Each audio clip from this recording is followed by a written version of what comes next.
Hello বন্ধুরা, তো কেমন আছো তোমরা সবাই? আমি আরেকটা সেলাইয়ের ভিডিও নিয়ে আসলাম। তো কাটিংটা আমি অনেক দিন আগেই করে রেখেছিলাম।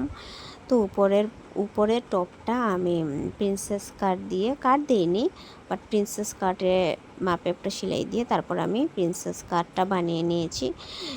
কারণ কাপড়টা অনেক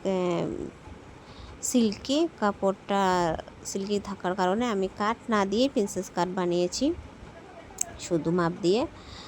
তারপর নিচের পোর্শনটা আমি ভিডিও করিনি, নিচের পোর্শনটা দেখো, স্কার্টটা। আর এই স্কার্টটা, নিচের স্কার্টটা এটা আরেকটা শাড়ি দিয়ে বানানো।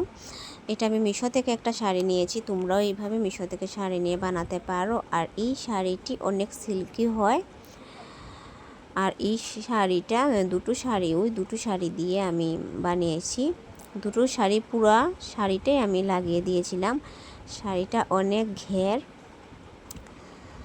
আর এই কাপড়টির নামটা আমার জানা নেই, তোমরা যদি জেনে থাকো তাহলে বলবে। শাড়িটা কিন্তু অনেক আগের, বাট শাড়িটা খুবই সুন্দর। শাড়িটা আমার না, আরেকজনের, বাট শাড়িটা খুবই সুন্দর।